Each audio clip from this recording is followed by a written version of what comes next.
وقاتلوهم حتى لا تكون فتنة ويكون الدين كله لله।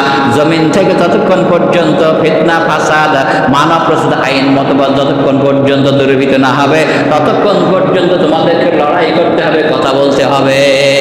তাহলে আজকের এই সিরাতুন নবী সাল্লাল্লাহু আলাইহি ওয়াসাল্লাম মাস থেকে আমাদের শিক্ষা নিতে হবে, আজকের জুমা থেকে আমাদেরকে শিক্ষা নিয়ে যেতে হবে যে দুনিয়ায় এখনো কিন্তু ফিতনা ফাসাদ আছে না নাই? আছে না? তাহলে আপনার আমার কথা বলা লাগবে না লাগবে না? দাওয়াত দেওয়া লাগবে না লাগবে না? আমার বন্ধুগণ, এইবার রাসূল কারীম সাল্লাল্লাহু আলাইহি সাল্লাম যখন দাওয়াত দিতে লাগলো, আবার যখন দাওয়াত দিতে লাগলো, এবার আবু জেহেল তখন আর সহ্য করতে পারলো না। বর্তমানে আপনি যখন সব কিছু উপেক্ষা করে কালেমার দাওয়াত দিতে যাবেন তখন কিন্তু আপনার উপরে এক শ্রেণীর লোক খেপে যাবে। যতক্ষণ পর্যন্ত আপনাকে জেল দিয়ে মামলা দিয়ে হামলা দিয়ে যতক্ষণ পর্যন্ত শাসন করতে পারবে না তখন তারা মনে করবে এই লোককে মেরে ফেলতে হবে, ঠিক কিনা? জেলের ভিতরে আমাদের নবী জনাবে মুহাম্মদ রাসূলুল্লাহ সাল্লাল্লাহু আলাইহি সাল্লামকে যখন ঠেকাতে পারলো না তখন শিয়াবে আবু তালেবে জেলখানায় রাখছিল না রাখে নাই? আপনারা জানেন এই কথা? শুনেছেন যে শিয়াবে আবু তালেবের রাসূলকে জেলখানায় বন্দী রেখেছিল না রাখে নাই? এমনকি জেলখানায় রেখে হত্যা করার পরিকল্পনাও নিয়েছিল। আমার বন্ধুগণ, বিষয় এখন যাচ্ছে না, ও বিষয়টা আল্লাহ তাআলা তৌফিক দেন যে অন্যদিন বলা যাবে। আমার বন্ধুগণ, যখন কোরআনের দাওয়াত দিতে লাগলো এইবার রাসূলের পর আরো খেপে গেল, কোরআনের দাওয়াত দিতে গেল, রাসূলের পরে আরো খেপে গেল। এইবার কি করলো?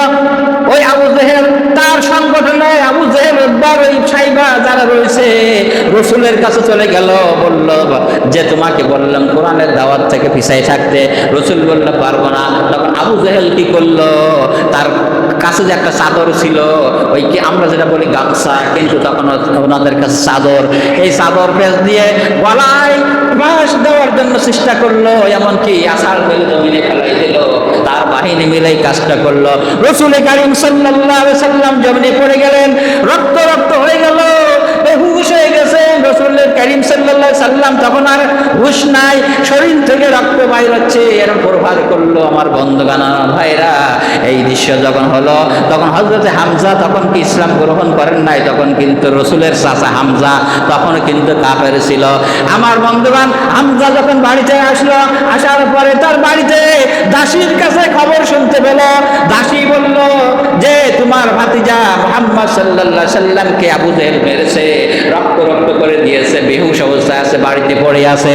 হযরত হামজা বাড়িতে আর বসলেন না, তাড়াতাড়ি করে রাসূলের এখানে চলে আসলেন। এসে দেখলে রাসূল শুয়ে আছেন, রক্ত রক্ত অবস্থায় শুয়ে আছেন। ওই অবস্থায় চলে গেল হযরত হামজা, আবু জেহেলের বাড়িতে চলে গেল। আবু জেহেলকে ডাক দিল। হযরত হামজা বলল, আবু জেহেল কোথায়, বেরিয়ে আয়। তুই কি মনে করছিস নাকি মুহাম্মদ সাল্লাল্লাহু আলাইহি সাল্লামের আব্বা মারা গেছে, তাই রাসূল কারীম সাল্লাল্লাহু আলাইহি সাল্লাম এতিম হয়ে গেছে, তার কেউ নাই, এই মনে করেছিস নাকি? কিছু তো শুনে রাখ, রাসূল কারীম সাল্লাল্লাহু আলাইহি সাল্লামের কেউ নাই, এতিম হয়ে গেছে, কিন্তু তার সাথে হামজা মরে নাই, মরে নাই, মরে নাই। এই বলে আবু জেহেলকে ঘর থেকে বাইর করে এনে হাতের ধনুক দ্বারা আঘাত করলো, ফিনকে রক্ত বাইর হয়ে গেল। আমার ভাইরা, এই অবস্থা নিয়ে যখন রাসূল কারীম সাল্লাল্লাহু আলাইহি সাল্লামের দরবারে হযরত হামজা চলে গেল, যে রাসূলের মস্তক মোবারক খানা করে উঠাই নিলেন, মস্তক মোবারক খানা করে উঠাই নিলেন। নেওয়ার পরে রাসূল কারীম সাল্লাল্লাহু আলাইহি সাল্লামকে বলছেন, হযরত হামজা বলছেন, বাবাজি তোমাকে মেরেছে, যার কারণে রক্ত রক্ত করেছে, আমি আবু জেহেলের বাড়িতে যাইয়া তার মাথাটা ফাটাই দিয়েছি, রক্ত রক্ত চিহ্ন নিয়ে আমি আপনার দরবার হাজির, আপনি শান্ত হয়ে যান।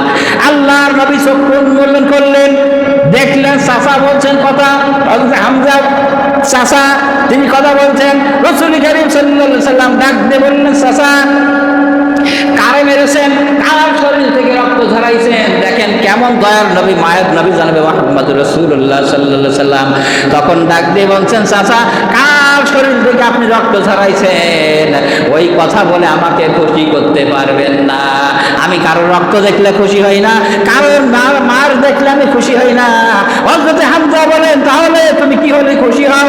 হযরতে আল্লাহ নবী জনাব মুহাম্মদ রাসূলুল্লাহ সাল্লাল্লাহু আলাইহি সাল্লাম বললেন, আচ্ছা জান, আমি খুশি হই একটিবার যদি আপনার পবিত্র জবান থেকে কালিমা শুনতে পাই, লা ইলাহা ইল্লাল্লাহু মুহাম্মাদুর রাসূলুল্লাহ।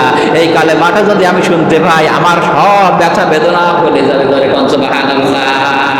হামজা বলেছিলেন, বাবাজি আমি বুঝতে পেরেছি নিঃসন্দেহে তুমি কোনো সাধারণ মানুষ না, একজন সাধারণ মানুষ, আল্লাহর পয়গম্বর, সাথে কোনো সন্দেহ নাই।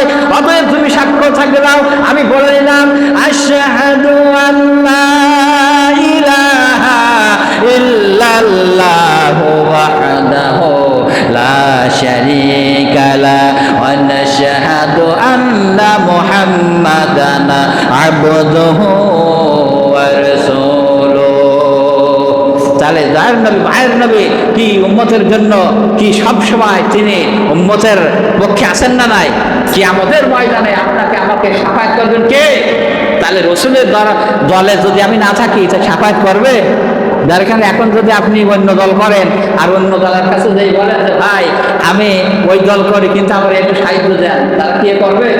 পারবে না। এই জন্য আজকের পবিত্র জুমা, আজকের যে রবিউল আউয়াল মাসের প্রথম জুমা, আমরা অন্তত শিক্ষাটা নেই যে রাসূল কারীম সাল্লাল্লাহু আলাইহি ওয়াসাল্লাম যে বিধানটা নিয়ে আসছেন, আমরা সেই বিধানটা জমিনে চালু করার জন্য চেষ্টা করব।